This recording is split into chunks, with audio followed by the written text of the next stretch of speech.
Hello, everybody. Welcome back. And yeah,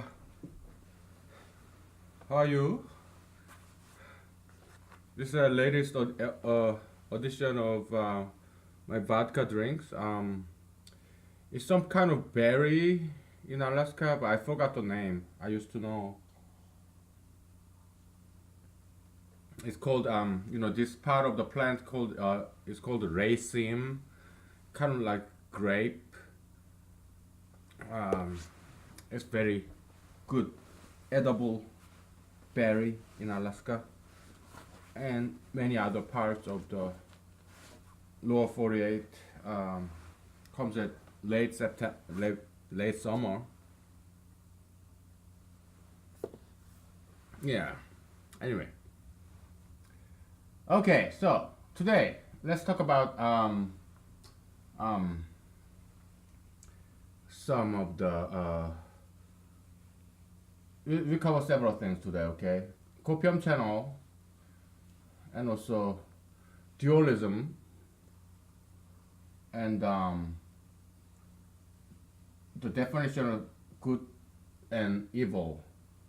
Okay. Okay. Let's see. Copium channel. We covered this briefly. You can think of it as some kind of habit or repeating pattern, recurring pattern of behavior, whatever, both good and bad. Have you learned any like foreign languages? Then you have this exercise drill. You're drilling down. You have this wooden panel, and you're drilling with the hand drill. That's what copium channel is. This channel. All right. So one of the models that we use in humanology is electrical circuit. Okay. You have what? Light bulb, right? And you have battery, right?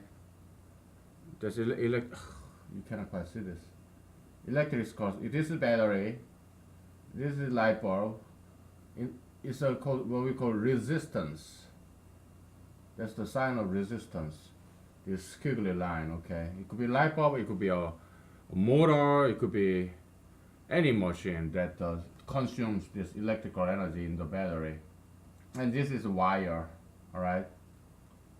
So that's the model that we use in humanology to understand, capture this concept of copium channel.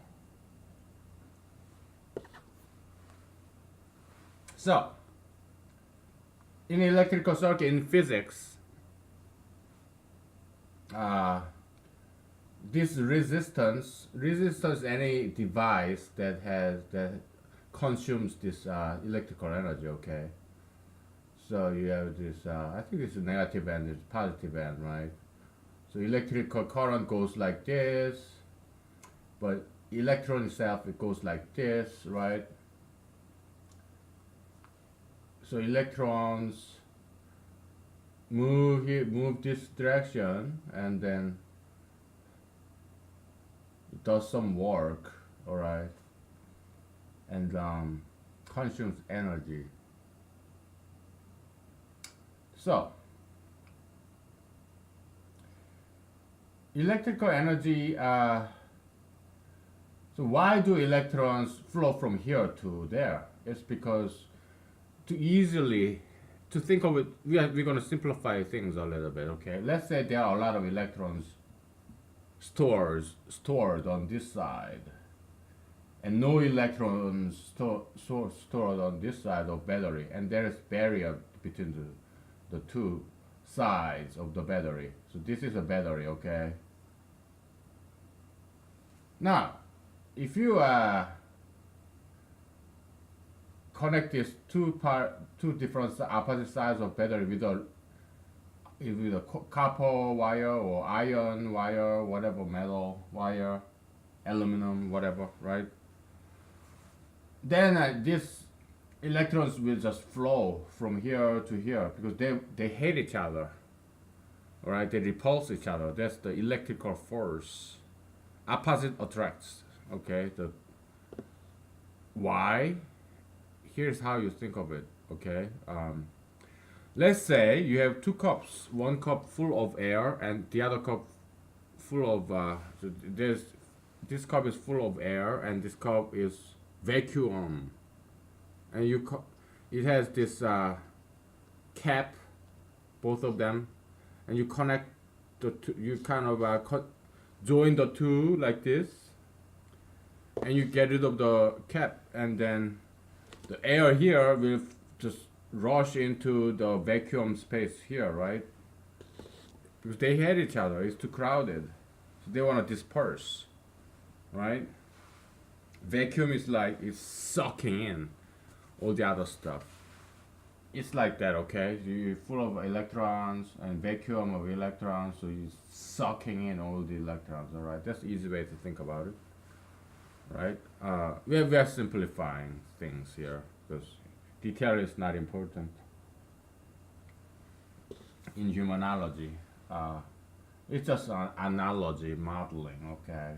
So, and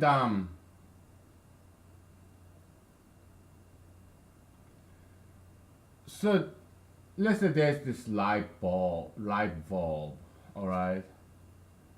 What it does is this. So electric in the battery, what we have here is potential energy.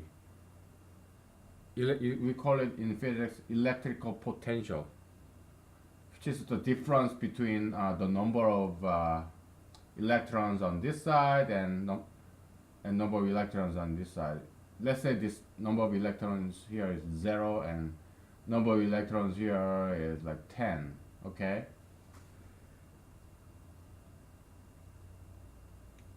When we connect this wire, so okay, there is this switch, okay? We close the switch, then yeah, electron will rush in here. And this, I think it's tungsten wire that's used in old-fashioned light bulb. Nowadays, yeah, maybe it's something different, and we use a lot of fluorescent stuff, right? But when Thomas Edison invented it, or maybe sometime later, when I grew up in the 1980s, yeah, it used to be a tungsten wire. That was the light bulb. What it does is this. It kind of slows down this. So initially, this electrons just rushes in, right? But it kind of tungsten wire slows it down and converts this kinetic energy of these electrons into heat and light. Okay, and it goes off this heat and light. Now it's so shiny. All right, and then electrons here move over here, vacuum here, and so this side of battery and this side of battery have the equal number of electrons. So the battery is dead. It's no longer useful because there is no difference between the two. There's no potential energy. All right, that's basic physics. And I'm here to inspire you, all right? So this difference is what makes the world go around. The difference between these two parties, like Democrats and Republicans. The difference between those two parties is what makes the world go around. Okay, so I want you to be inspired by this analogy and come up with something new. Something that I haven't thought about. All right. I'm here for you. Okay. I'm doing this as a social service. I don't get to make any money off of this, and it'd be nice if I do, but I'm not making any money. Nobody's even watching this. All right. So I'm just doing this as a volunteerism. Okay. And anyway, to share something I knew, maybe to educate. Okay, it's a good thing. Volunteerism. Okay, so we see the electrical energy being converted into the light energy and heat energy. But what if there is no light bulb here? What if it's just a wire? Then it becomes a heat energy. This battery heats up too. Why? Because this wire, copper wire, can be thought as some kind of highway. Electrons move very fast. Now, this tungsten wire, it slows down these electrons. It's like a bumper on the road. All right. What happens when your car hits the bumper? It moves around like this. It makes sounds. Okay, so that's the conversion of energy from this electron into like sound energy or this motion energy. Okay, it's converting one electrical energy into different form of energy, which is here light and heat. Okay, the light bulbs are very hot and it's shiny. Uh, but what if there was no if there were no light bulb? Then what happens is these electrons rushes through and arrived on the other end, and then it collides on the other end. It makes this travel and collides to the other end in a very high speed, and that collision on the other end, it generates heat. So your battery starts to heat up. All right, then this electrical energy converts into a heat energy to this battery. Okay, so it becomes something. It doesn't just disappear. Electrical energy become that's the first law of thermodynamics. We covered this before. Uh, the conservation of energy and mass, the law of that. That's the first law of thermodynamics. Okay. Now we've been talking too much about physics, more than necessary. But it's an education, okay? So it's good to know.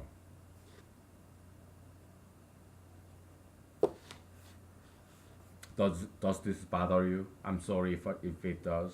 Drinking.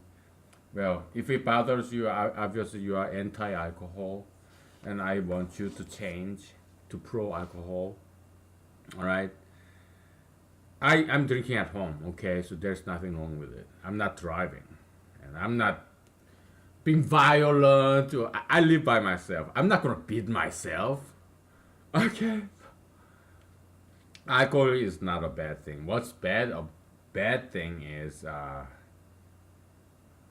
uncontrolled alcohol consumption, improper alcohol consumption. That's what's bad. Alcohol itself is neutral. It can be either good or it can be bad.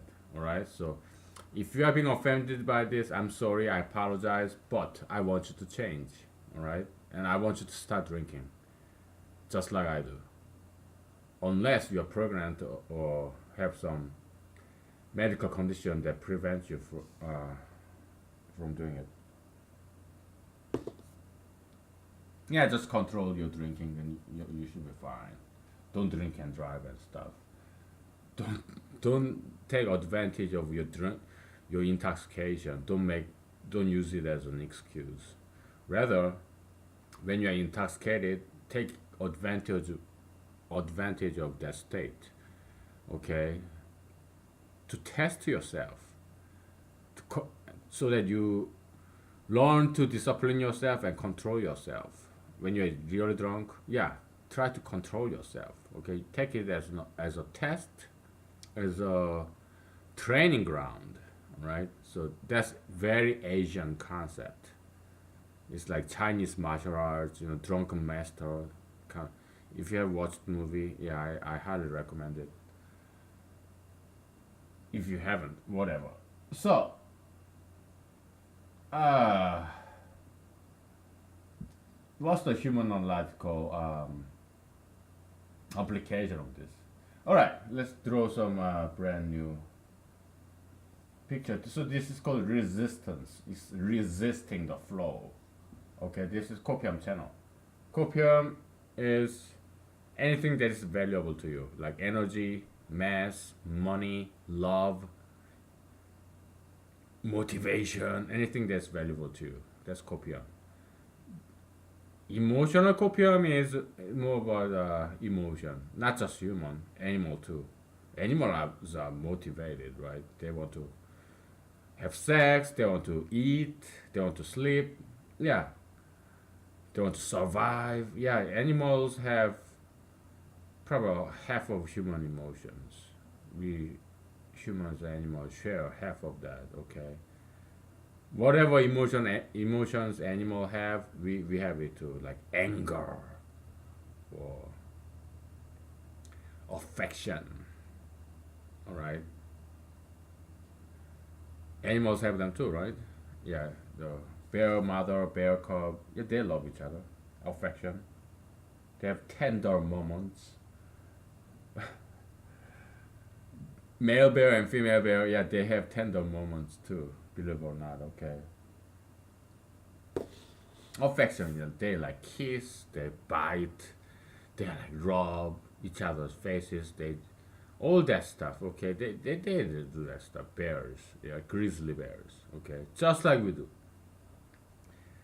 It's very animalistic things, all right. So no wonder Jesus was a virgin. I mean, according to most of the interpretations and biographers of Jesus, most of them, yeah, the Bible never talked about Jesus' sexual life. That's kind of even funny to talk about, right? Yeah, Jesus probably died a virgin, and not because he is so cool, but because he didn't have to have sex. He's son of God. I mean, come on, like if you're son of God, what is sex to you? You know everything. You have been everywhere. You are even before the creation of the universe. So, am I rambling too much? Well, because I'm drunk, whatever. It's my relaxing time. Okay, I had a long day. I had gone to 2 meetings this evening after full-time work as a computer programmer. So give me a break, okay? Yeah. So whatever. So this is copium channel. All right. Copium is like in Greek. It's like ko. I guess something like this. Ko pia, something like that. But in English, we use a copium, the singular form. Okay. Uh, copium and copium channel. All right. So copium channel, this resistance. Here in physics, we use ohm, like omega, OHM. Let's say this resistance is 3 omega. Okay. Omega is also Greek alphabet, just like this. It's unit of resistance. How much resistance does it have? How much does it slow down these electrons? Okay. How much energy does it consume? The more it slows down, the bigger the resistance is, the more energy it consumes. Okay. So that's physics. In humanology, we have positive and negative resistance. All right. That's that's why it gets interesting. Okay. A copium channel with negative resistance is like downhill, like temptation, the kind of things that is very difficult for you to not do it. Temptation, temptation of pizza or adultery or whatever, pornography or sex or temptation of cakes, pies, all that stuff. Yeah, if that's downhill, so it takes energy and efforts not to do it. Otherwise, you just do it. Okay, that's the concept of negative resistance in a copium channel in humanology. Positive resistance is like uphill battle when you learn something. Learn like foreign language, learn martial arts and dancing or singing, learning a new instrument. You're going uphill. All right, so that's positive resistance. Okay, in a copium channel, but you are drilling it, right? So you're like a construction worker. You are paving the road. You're getting rid of tree roots or all this boulder, or so those are the obstacle resistance. You're getting rid of them, so you are reducing the positive resistances. All right, you're getting rid of obstacles and making it flat and smooth, so there is no resistance. Like you're building a road, and in foreign language learning or any learning, mathematics, yeah, you drill exercise, you solve this problem, whatever, right? I've done it like millions, billions times when I was in high school, middle school, and college. All these problems, right? Problem solving, exercises. Yeah, it's just drilling. So, initially it was this kind of steep uphill, but as you do more drill exercises, the resistance declines, so it becomes more or less flat.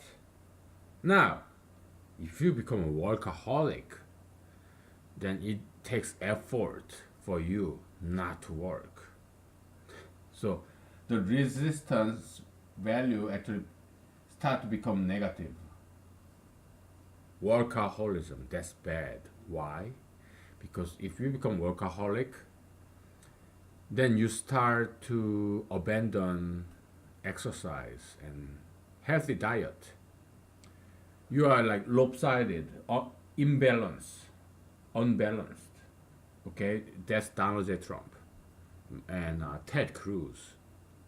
Both of them are very obese. I'm sure they work very hard, but they don't exercise. They don't practice healthy diet. They are workaholics. That's bad. Why? Because later in their life, their joints will start to hurt because they are too heavy. Okay, that's not good. That will be painful in their life, later in their life. So that's not good. Workaholism is bad. You have to balance between healthy diet, proper exercise, and work. You should never work too hard, right?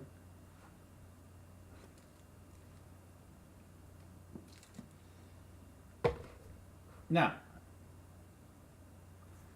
let's say you're a single man and you're a nerd and geek like I was in my college. Then you're a workaholic or studyholic, whatever, right? You're addicted to studying, working. So it is hard for you not to work. It takes energy and conscious effort not to work, because that working to you is no longer uphill, it's downhill. Now, so when you're a man, okay, so I, again, I'm not a sexist and I'm not a feminist either, but I'm a man. That's why it's easier for me to talk in terms of men, because I'm not a woman. I don't know women. I don't know how they think, whatever. Just easier for me to think in terms of men, okay, because I'm a man. So you are a man, and I'm not saying if you're a woman you have to do transgender surgery and become a man. No, I'm not saying that. I'm against transgender. I'm conservative, okay? So I'm against all that LGBT whatever BS that keep adding stuff. I'm against it, all right? That's stupid, all right? So, yeah, I'm not saying those people are stupid. That ideology, LGBTism, gay, what I call gayism, is bad ideology. And if you are subscribing to it, then I want you to stop and get out of that ideology, because it's bad, harmful, devilish, satanic ideology. It's gonna destroy you unless you get out of it. Okay, but it's up to you, right? So, um, where were we? Uh, okay, you're a man, all right? Assume you're a man, and then or if you're not a man, then think about a man who you know, all right? And you study so hard in college, you know nothing about dating. You know you are very awkward around women, because being around women, it distracts you. So you stay away from women, and you just study or work. Okay, then you go to Harvard, Yale, Stanford, MIT, whatever, right? Those top so-called elitist schools. I have never been one in one of those. Okay, so I'm not an elitist. I've been to some lower Ivy League, but I as a PhD student, but I dropped out, so that doesn't count. Okay, so it's a great school. Okay, and but I dropped out of the PhD program, lower Ivy League. So I'm not an elite. I'm educated and I'm very well read, learned, in independent way, but I make average salary as a computer programmer in Alaska. I'm not an elite at all. Okay. And but yeah, people who went to West Point or Princeton, Harvard, Yale, Berkeley or Stanford, yeah, they're elites. Okay, even some maybe Duke University in what North Carolina or something, the Harvard of the South. Yeah, they are elitists, and there are many gay people there. Why? It's because of this. Or people in Oxford or Cambridge, uh, some very famous people like economist. I forgot his name, but oh yeah, Alan Turing, mathematician, computer scientist, or Maynard, whatever, who talked about. I forgot his name. He's a very famous economist from Cambridge, I think. Maynard, something. Okay. Yeah, he talked about modified capitalism, where it's good that government intervenes in the economy, and he also said something like bubble economy is a good thing. Yeah, very famous guy, but I disagree with him, and he's gay, and I think he's one of those guys who just study too much and work too hard, He neglect is imbalance. Okay, he's working like this, but his romantic life is like this. So he's imbalanced. He's like disabled, where you have one arm and the other arm. You exercise only one arm, and this other arm is just like skinny and stuff. It's disability. Okay, imbalance. So he's awkward around women because he distanced women in order to study hard and not be distracted by women. So he just never learned how to deal with women and how to do courtship. And courtship takes a lot of efforts and a lot of time and money and your emotion too. You get broken hearted and stuff when you get rejected or when they leave you. And I've been through all that stuff. Okay, so I know what it is. Okay, I'm still single, I don't get any girls, whatever. Not that I don't try, I do try, but they don't want me. So because I don't have any money. Okay, so but yeah, so some people become gay because they work too hard, right? So they don't know how to deal with women and they are lonely. So it's so easy to become friends within one gender, like guys and girls and girls. It's so easy because they understand perfectly each other. So there is no challenge, there is no resistance, there's no uphill battle. All right, it's just too easy. So yeah, gayism is the ultimate defeatism. You're giving it up. You are losers. Okay, you're accepting it. Okay, just two losers, guys. They could be very prominent, like the CNN. What is it, Anderson Cooper or something? Yeah, workaholics. Okay, to get there, he must have worked very hard, right? Worked his ass off. Okay, my pronunciation is funny, right? Yeah, it's my accent or my drinking, whatever. Yeah, so he's gay, right? I think he's one of those elites who work so hard. You don't have to go to Harvard to become an elite. You're a workaholic and you are in a prominent social position, then yeah, you are an elite. Okay, like UPenn, University of Pennsylvania, NBA, Wharton. That's Donald J. Trump. Donald J. Trump is not you. He does not represent you. He's not like you. He was born rich. He went to the best business school, MBA, Master of Business Administration, in Wharton, the University of Pennsylvania, Ivy League. That's Donald J. Trump. He's not you. He does not represent you. You are being fooled if you think he's like you. He's not. Right? He's an elite.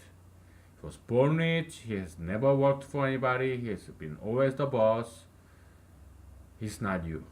He has not experienced poverty, all these sufferings and pains that employees like you and me go through. He has never experienced that. He doesn't know what it is like. Us, average Americans. Okay, so but me, I am you. All right. I may have different gender and race from you, but I am you because I live it every day. All this BS and horrible things from our employers, yeah, I go through it every day, okay? Maybe not every day, maybe once in a while, but yeah, I know what it is. Anyway, so yeah, we talked about Copium channel, okay? Uphill, downhill. You got the idea, alright? So let's move on. Let's talk about dualism. Next, we'll talk about good and evil, which is also dualism, and it's just one kind of dualism. But there are more generic rather than specific. There are many different kinds of dualism. Dualism is more like metaphysics, right? All right. There's so many things. Let's talk about general dualism. All right. So you have metaphysical level and physical level. Like, what are metaphysical things? Concept, like ideology. Like, what are some good ideology? Okay, democracy. You are Americans, or maybe you are not. If you are, I'm not exactly like 100% all American boy because I grew up in Korea. I was born in America. So my father came to America to study for his PhD degree and also his master's degree because he is very hardworking man, and so he earned scholarship in America. And he came up with my mom, and I was born in America. Okay, so that's how I got my citizenship. But even today, so many people think that should not give citizenship. Okay, some people think like conservatives. Okay, I'm a registered Republican, so I'm conservative. But you have to understand this. Half of my enemies are Republicans, and half of my friends are Democrats. All right, half of my enemies are conservatives, and half of my friends are liberal. I'm I wouldn't say I'm a centrist because I never compromise, never. But I do have some liberal sides. I would even venture to say half of me is liberal. Okay? Probably it applies to you too. Probably it applies to everybody. I don't think there is a single person who is 100% conservative. It's just a matter of degrees, like sliding scale. I think most people like fall in between. Like half of a person is conservative and half of a person is liberal. I think most people. I think it's only normal, right? Well, let's take a break, okay? Let's take a break. All right.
before you dive into this world of dualism, which is big, talk about feminism.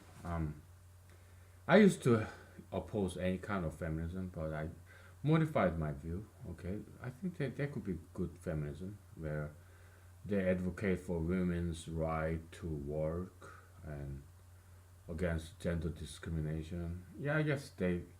I don't know. Hey man, I was born in the late 70s. Okay, so I don't know. I have not experienced what women went through in 60s, 50s. I don't know. Yes, so yeah, women's education level enhanced and their voting rights, and I can a little bit, maybe just a little bit sympathize with that. Okay, so that actually made women more beautiful and confident and professional, and it made women more beautiful because now that they are more sophisticated women, they are more educated and they make their own money, they are independent and they become strong, and yeah, it's more beautiful. Okay, so good feminism makes women more beautiful, I think. Bad feminism make women ugly. They say, oh, it's gender stereotype, never wear skirts, never wear high heels, you are pandering to, catering to men, evil men, their lust, their sexual desire. Don't do that. Shave your hair and never wear makeups, never wear earrings. Cover yourself with tattoos and piercings. Make yourself ugly because you do not want to make men's eyes happy. They are all animals. That's bad feminism. All right. So good feminism make women more educated, independent financially, and get them good jobs, professional jobs, and make them more beautiful, confident, sophisticated. Yeah, that's good feminism. Okay, so I'm all for it. If I go to an office where I go to, do you think I would want to see men? No, I'd rather see women only. I don't want to see a single man anywhere in the world. Do you know what my fantasy is? Let's say I die tomorrow or tonight or 1 minute later after this. God hates me and he stopped my heart and I just die. Okay. What I would want in heaven after I die is 7 trillion virgins. 7 trillion virgins. 7 virgins, that's not good enough. I want to be surrounded by women, and I don't want to see God, I don't want to see Jesus, I don't want to see any single man. I want to see women, that's all. That's my version of heaven, alright? So, no, I'm not a sexist. I love women. As you can see, I'm more like a Donald J. Trump on steroid, alright? Uh, in a way. I have other stuff. Donald J. Trump is good. I like him. I read like 5 of his books. Yeah, he got some goods, okay, and some bads. All right. I'm just I have I can do everything Donald J. Trump can do times 1,000 trillion. I don't even know what that number is named as. I'm smarter, I'm more energetic, I'm younger, I'm nicer. Okay. So yeah, that's why I'm running for president in 2020 against them. Alright. Whether it's gonna happen or not, because I have to pass the primary first. And there should be a primary, but there may not be a primary. Will I run as an independent? Probably not.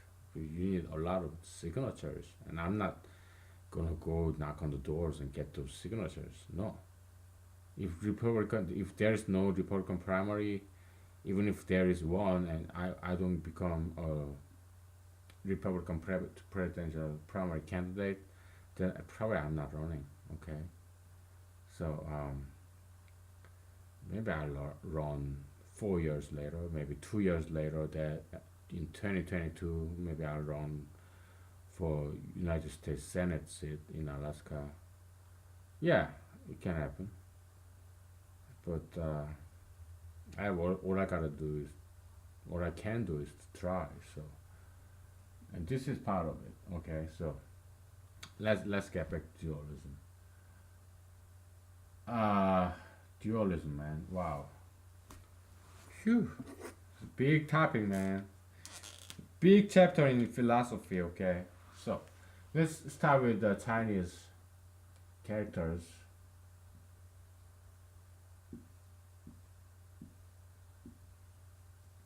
I think this is how you write it.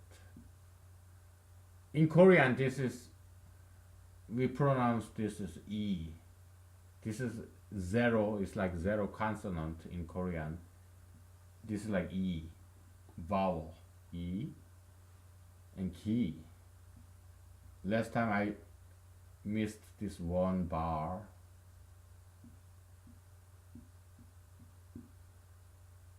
Ki, this is like Korean consonant for G, ki.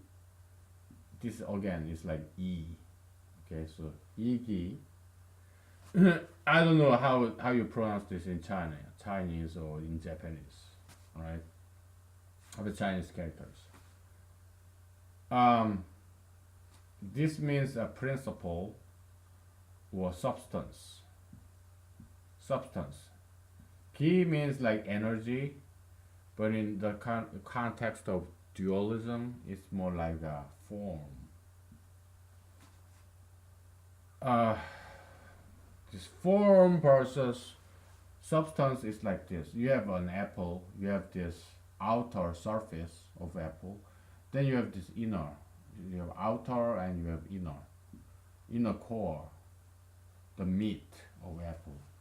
Outer peel, appearance, surface, something superficial. Inner, something that is the core, the backbone. Okay, E is more like this inner thing, and ki is more like this outer thing. Computer programming, in what's called object-oriented programming, you have a class. Eraser is getting in the way. I don't want it to fall. You have class, and you have instances. Okay, instance we also called object, class, and object. Think of an apple. Apple, we have many instances. Okay, and then we have apple as a concept. The concept of apple never changes.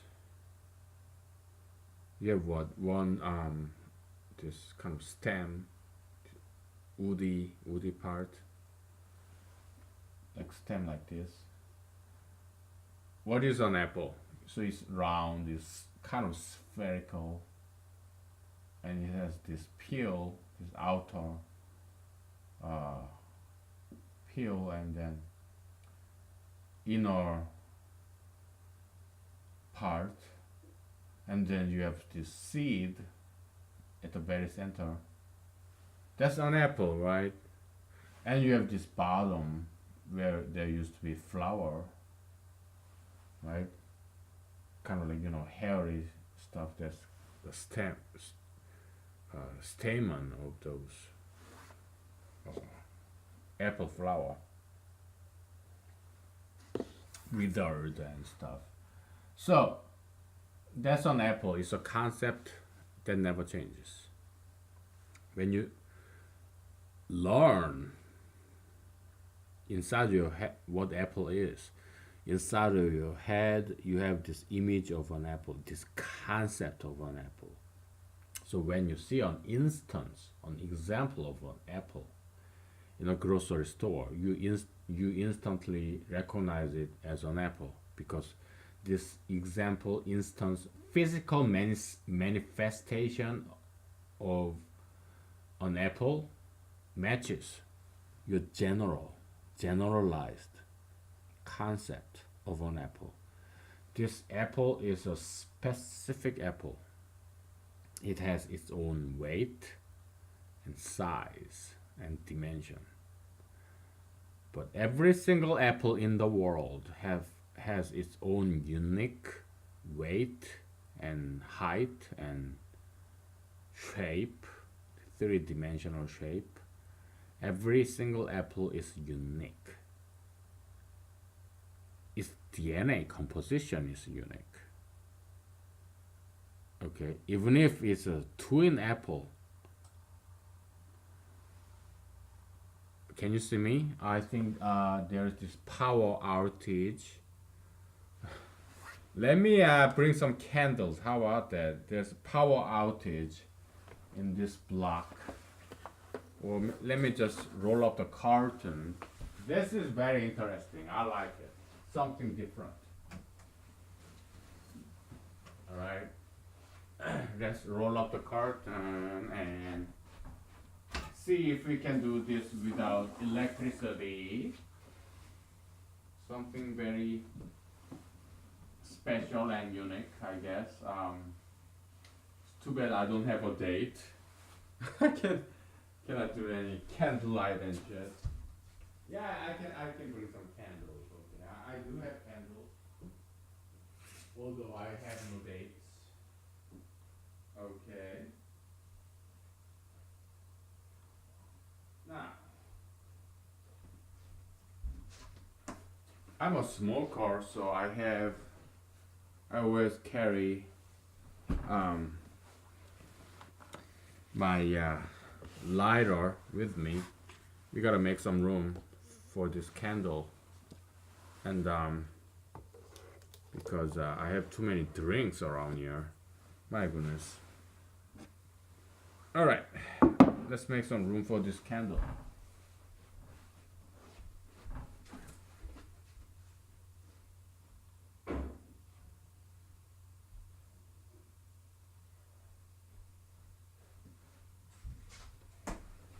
I rolled up the curtain, brought some candle, and I'm gonna light it with my lighter. Okay. Is it better? Is whatever, okay? We do what we can. You can see the blackboard, whiteboard, and you can, it's kind of, when it's dark, this camera is very like slow motion kind of stuff, but something different. Let's embrace it. Yeah. You can still see all this. Good. Excellent. Let me bring one more candle. Okay. It's not bright enough.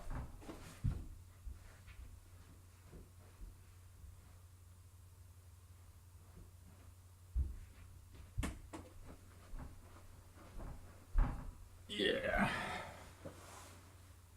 I'm gonna bring one more candle. Light up one more candle. Good. Not sure it's better, but yeah, we try. Where were we? So concept of an apple is in your head. It's something metaphysical. It's a concept. But individual apple is examples or instances, physical manifestation, embodiment of that concept. All right, concept is generalized. Whatever individual apple is, you recognize all of them as an apple. It's a generalized, general concept. Individual apple is specific. It has specific weight, height, aroma, smell, whatever, subspecies. They're all different. It's specialized, specific. General versus specific, okay? General versus special, okay? So that's the first dualism we are covering. Now, key, if you remember, it has to do with copium, right? E is more like principle of, and Well, let's not do everything all at the same time. Maybe I'm not ready to dive into this, but let's just uh, satisfy ourselves on a philosophical level, right? So I think that we'll just uh, also we mentioned this E is the most principle, substance, the inner things. Form is more as more outer, superficial thing, more like physical level. Substance, more metaphysical level. And Plato talked about forms, and what he meant by form as actually is a more like of the metaphysical thing. Okay, so please do not get confused by those terminology. Nowadays, when we talk about form, we talk about outer appearance thing, more like a mechanical, thing. But when he Plato talked about form, he by that terminology he meant something more substance, something that never changes. Okay, so it's confusing. So yeah, let's ignore Plato. Okay, you are with me. Plato is long dead. All right, so don't listen to him. I mean, he has good philosophies and everything, but we are not gonna follow his tradition of this terminology of form. By form, what we mean by form is outer things that changes a lot, right? And substance, something that never changes, metaphysical level. Form, physical level. Okay. All right.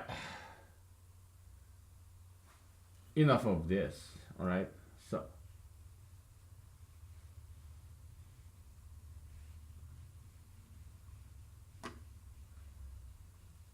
this is all record is, so I'm free to erase because you can always rewind back. All right.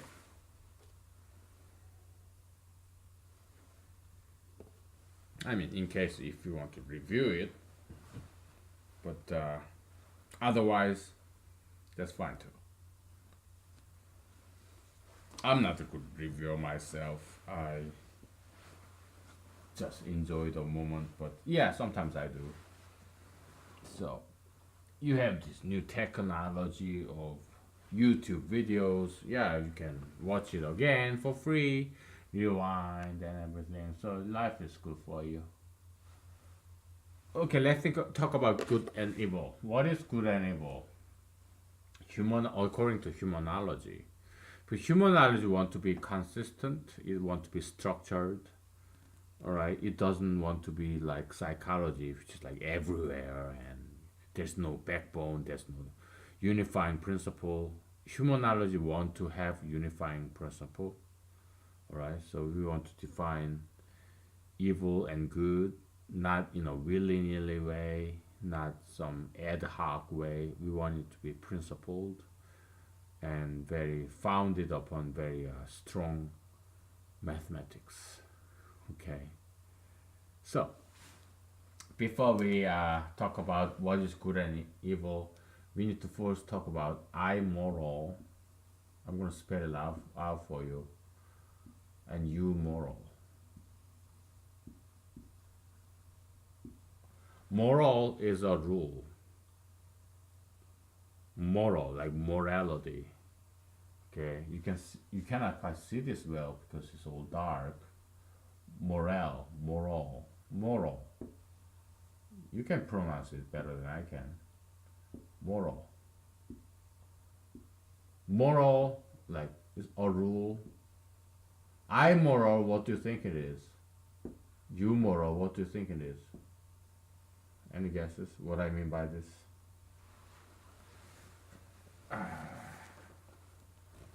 Well, you can redefine it, but the way I defined it is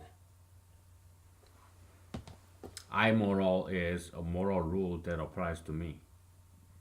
All right, like my I moral personally is this: I should not, I should eat healthy and exercise regularly, and I should work in my day job to pay the bills, and I should do politics. This is my I moral, the morals that apply to me. You moral. So I have two kinds of morals. Moral sets, the set of rules that applies to me, and I also have a set of morals. The rule by moral I mean rules. Like I should do X must do Y. Okay, so I moral is X is I. I must do something. I must eat healthy. I must practice martial arts at least 3 times a week. I must practice dancing at least twice a week. I'm not making this up. It is my I morals that I abide by. I force myself to do it. I drag myself to do it. All right. I must eat healthy. I must work in my day job, and I must go to political meetings and do politics. Do my best to become the president in 2020. It's my okay. Light is back, so now we can turn off candles and make more room for my drinks. Okay, I'll be right back.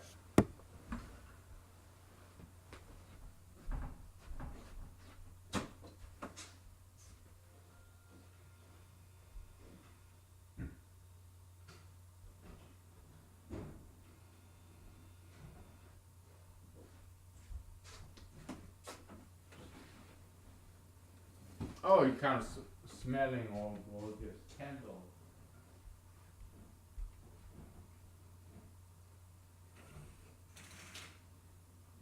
Waxy, burnt out waxy smell of this candle.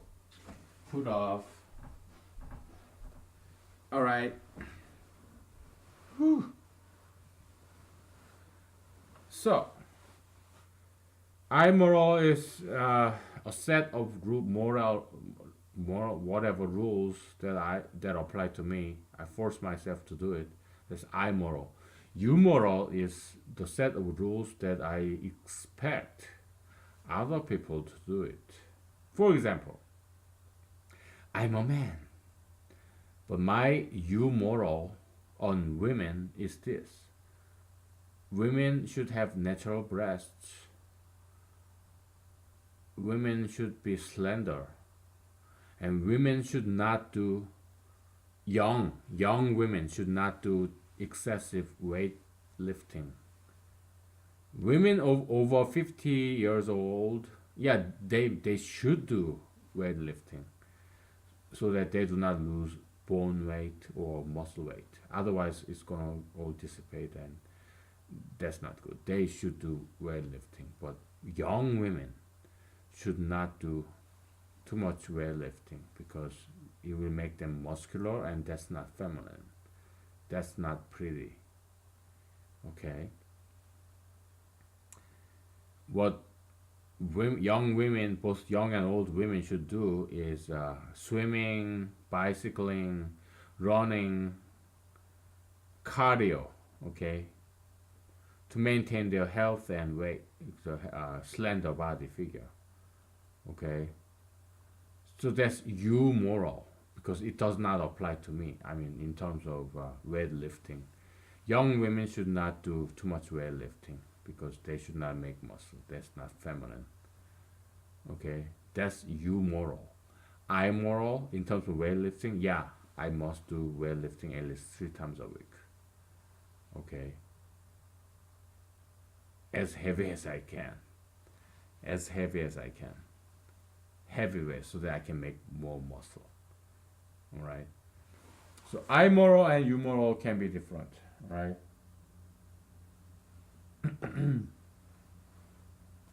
And it's okay. Sometimes, many times, it's good, and it should be different. I'm moral and you moral. All right. Yeah, it's inconsistent. It's double standard, but it's not a bad thing. Not always. But there are certain sets of moral rules that where I moral and you moral should be the same. The golden rule of Jesus. do to others as you want others do to you, right? It's a great rule. It's a very metaphysical level, meta rule, meta moral, higher, because it governs other moral rules. Okay, so rule over rules, rule of rules. It's like constitution, and there's the federal statute, right? Constitution, decision, golden rule is more like constitution. It governs other rules. Okay, so and it's also relativistic too. Do to others as you want others to do to you. So it depends on what you want others to do, right? It's relativistic. It depends on what kind of moral set you have, set of morals, all right? So, you know, I'm jumping over many things, but we cover this one by one. So if you are lost or don't follow every single thing that I'm saying now, don't worry. Okay, we'll go over this later, one by one. Okay, one step at a time. So, uh, let's say there is a thief. He has amoral that says, I must steal. A moral, a rule is never a matter of may. It's always a matter of must. That's why it is a rule as opposed to permission. People who murder, who kill other people, they feel like I must kill somebody. It's not like I may kill somebody. No. Why? To kill somebody, it takes a lot of effort. Because it's not inherent human nature to kill another human being. He has to overcome the moral barrier, ethical barrier. He has to overcome that. It's an uphill battle. It's bad. So something that is very difficult thing to do does not mean it's the right thing to do. Because killing somebody is a very labor intensive thing. It's not good, but it takes some diligence. It takes some even courage. Okay, so but it's a bad thing. So something that not many people do. Look at how many of us are murderers. It's minority. 0.01% of the population, right? Something like that. So being a minority does not always mean it's a good thing. Minority can be bad or good. Look at elites. Everybody worships elites. They are minority. How many people go to Harvard? I'm not saying all the Harvardians are murderers. No, no. I have many friends who went to Harvard. Okay, they are not all bad. I have many friends who went to Yale, West Point, Stanford, or Berkeley. Yeah, I have friends there. Okay, they are not all bad people. Okay, but they are minority. Okay, so there are good minorities. I'm not saying all elites are good either. What I'm saying is being a minority does not always mean, not necessarily mean it's good or bad. Okay, there are good minorities and bad minorities. All right, like good cops and bad cops. Cops are minority. Any profession, any job, they are all minority. How many percentage of people in America work in Walmart? Maybe what 0.01%, right? We are all minorities in that sense. Every one of us. Okay. So Um, how did we get here? Immoral, immoral. Okay, murderer or thief. So they feel like I must steal, I must murder. So what are the three biggest crimes in humanity and human history? I mentioned two. What's the other one? Rape. Okay, so murder, theft, rape. Now we talked about metaphysics. We talked about form versus substance, right? We have murder, theft, and rape.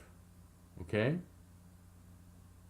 what of what of out this which of out of these three is the most generic and archetypal one? Archetypical one. So we have murder, theft, and rape. Which one of the three is the most generic that can include the other two? The, one of these three, murder, theft, and rape, one of these three is a generic, more generic concept that can include the other two. Which one? Which is it? Which is that? I give you like 5 minutes to think about this. Okay. All right. Let's take a break. Let's take a break.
I just ventilated some air. Is is my voice doing okay? It's a little bit coarse because man, I'm sacrificing a lot here. I rather sing and dance, watching the YouTube videos, and all I'm doing is talking. So my my voice is a little bit coarse. Sorry about that. Anyway, so yeah, feature of the three. Your answer may be more right than mine, okay, but my answer is theft, right? So if you are taking somebody's life, you are stealing it. You're stealing the happiness from that person, right to life. You're stealing it for your own satisfaction, whatever it may be. It could be money, if you are an assassin or hitman, or it could be your satisfaction of taking revenge. Maybe he slept with your wife, or maybe he murdered your child. So you get some kind of satisfaction from murder. Okay. So yeah, but he is suffering. He doesn't want to die. So at the expense of his loss, his happiness. He's losing his happiness, and you're taking his happiness to you to satisfy your desire. Okay. Maybe the yeah. So rape, same. We're talking about copium, special copium level, the happiness or love, whatever, emotional energy. Rape, you're a man and this person is a woman. Okay, you're raping her without her consent to have sex with you. She suffers and you are satisfied sexually. You're stealing her copium, her happiness. She's unhappy, you are happy. Okay, because you reached an orgasm or some sense of dominance and control. Yeah, it's very evil things. That's why we define them as crimes. Okay, it's a steal. What is a theft? It's an unfair trade. You get something, but the other party doesn't get anything in return. That's theft, right? And if there is a consent, then it's a donation. It's not a theft. That person is willing to give you something without anything in return. That's donation. It's not a theft because there's consensus, consent between two parties. Theft is a unilateral copium transfer without consent. That's the humanological definition of theft. All right. So, yes, theft is the archetypical crime of every single crime in the world. Every single crime you can think of. It's about copium transfer, unilateral, one way, not two way, one way copium transfer without consent of two parties involved in copium transaction. Okay, so even a thief, professional thief, do not want his property to get stolen. That's the conflict between I moral and you moral. I moral, I must steal. You moral, you must not steal. I moral, I must steal your property. You moral, you must not steal my property. Murderer, I must kill you, but you must not kill me. Contradiction, all right? Difference between I moral and you moral. Rape, I must rape you, but I must not be raped. Okay. Okay, so you are a man and you rape a woman and you go to jail. Would you like to be raped in jail? Probably not, right? I don't like gay jokes. So, yeah, I may go down and say, oh, unless he's bisexual or sadomasochist. I don't like gay jokes because gayism started as a joke, like gay jokes. It familiarized people with all this gayism, homosexuality. Then it became the mainstream, dominant ideology. So, gay jokes are not innocent. It's, it's a strategy by Satan. Okay, that's why I don't get into all that gay jokes. It's something very evil, something extremely dangerous. That's what ruined America. All right, whatever. So I'm moral and you moral. So yeah, evil definition is evil is a moral rule that where I moral is not equal to you moral. Right. That's the and also we cover that sometimes I moral has to be different from you moral. Right. So it's not that simple. Right. So we can modify the definition of evil as a moral rule or rule where I moral is different from you moral, where I and you are in the same status, like a murderer, that I must kill you and you must not kill me. So murder is an evil because I moral is different from you moral. But we are talking about two men to simplify, okay? But I moral, I must lift weights. But you moral, if you're a woman, you must not lift weight, heavy weights. Okay? So, and it's a good moral. Yeah, but I moral and you moral are different, right? But it's not evil.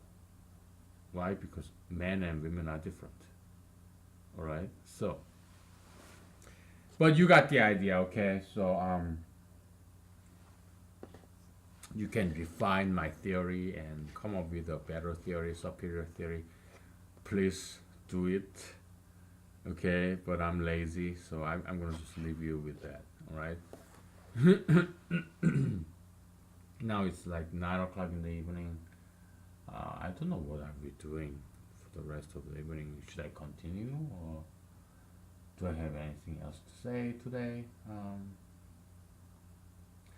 Well, maybe we can talk about a little bit more about politics, and but if you give me a 5 minutes break, then yeah, let's do that.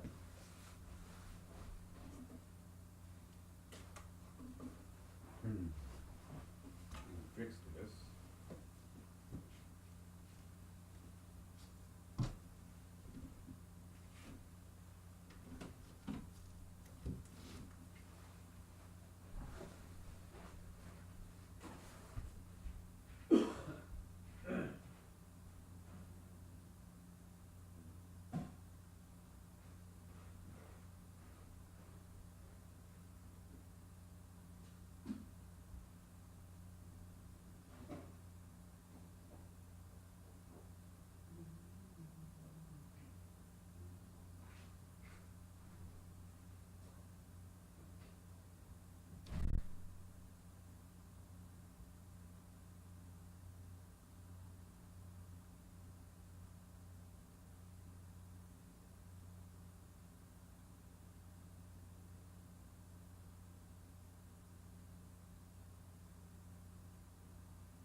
Okay, let's talk politics, like I promised.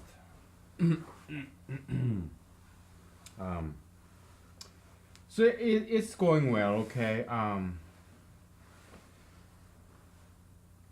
Initially, I studied local, like every politician wannabe should. Going to local political meetings and stuff, and networking, and yeah, and things get old. Okay, so I'm in a local political meeting attending for 4 months by now, and it's getting old. Okay, so but it's okay because I get to meet new people, but they're not new to me anymore.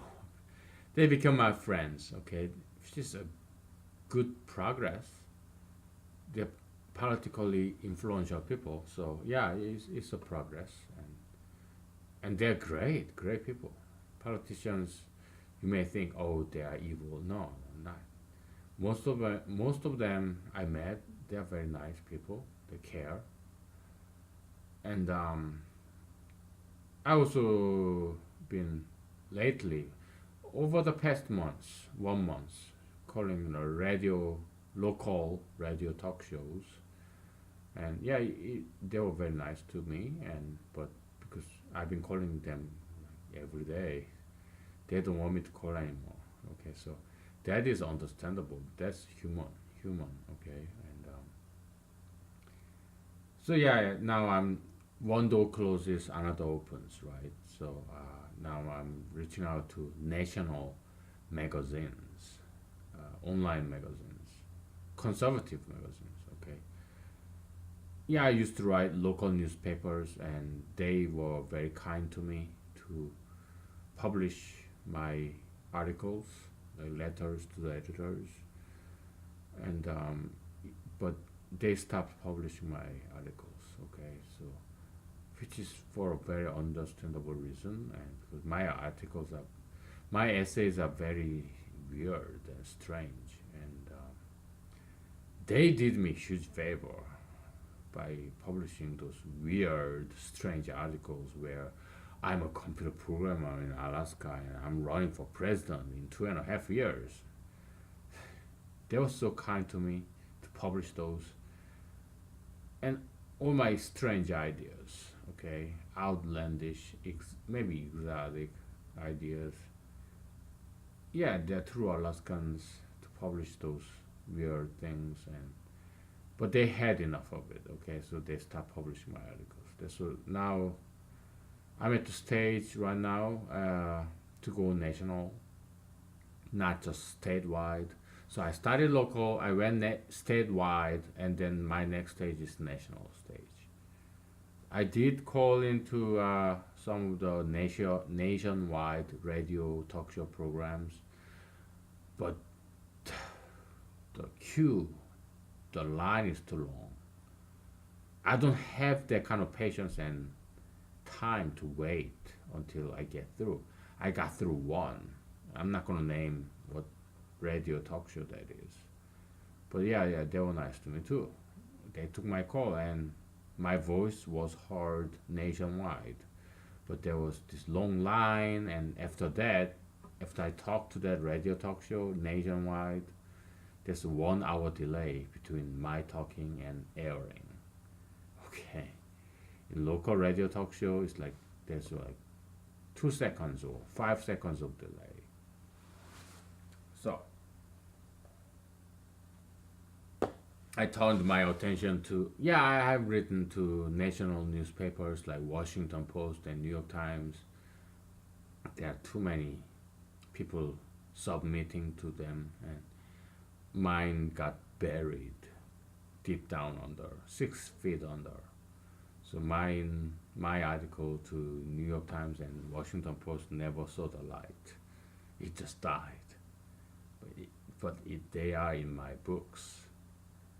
I have written so far like nearly 30 books, online books. They are all buried deep down under. Why? Because there are so many online books. because people can publish for free. I'm one of them, right? So there's no way you can find them, right? Because yeah, I'm not using my own name. I use pen name, and it's on purpose. Maybe I don't want you to find it, but if you can find it, maybe you can. All right. Will it ever see the light of the day? Or maybe not. I don't care. All right. It's my venting. Everything that happened in my life. I mean, not everything, but many things.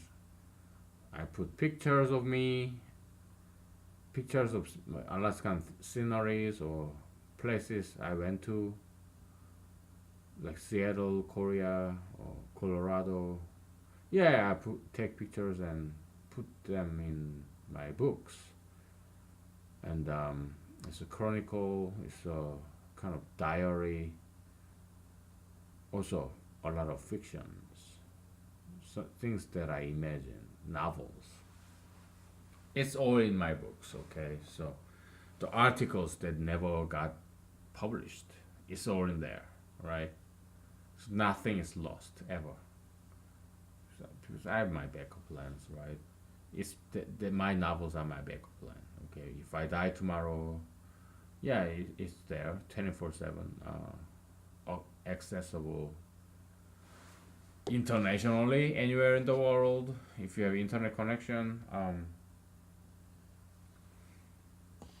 it's not free because the online publisher, hey man, they're businessmen, okay? They have to make money to store that novel digitally and distribute. Yeah, it costs money, but it's as cheap as possible. It's like $1 or $2. Okay, I'm not asking you to buy it and read my books, but if you're interested, maybe one day you can, someday. So yeah, politics. Yeah, I'm going national. It's all planned out. Okay, local like city, county, state, then nationwide, international wide. Yeah, it's I planned this and it's happening. I'm not saying any national magazine accepted my article and published it yet. No, they have not. I started it like yesterday. Okay, and if God willing, if God wants, then yeah, it will be published and my name will be known. That's my hope and pray. And well, it's up to God, right? It's not up to me or you. It's up to God, and to me, it doesn't matter really because I enjoy doing this. Okay, it's my hobby to run for president, and I'm having fun. And I'm single. I have no family, so I got nothing better to do. What else would I be doing? Okay, drinking vodka. I am drinking vodka, but when I write those articles, I'm sober. And yeah, so that's what's going on with me. And just one thing I'm lacking in my life is a girlfriend. It'd be nice to have a girlfriend, but they just don't want me. Or yeah, that's something I wish I have, but I've been single for a very long time, so I'm used to it. I can handle it. It's just something I want. And, yeah, it's on a personal note. Okay, so maybe I'm not doing this calculated way to buy your sympathy vote. Okay, just confessing. Okay, that's all. That's all. All right. Good night. Bye.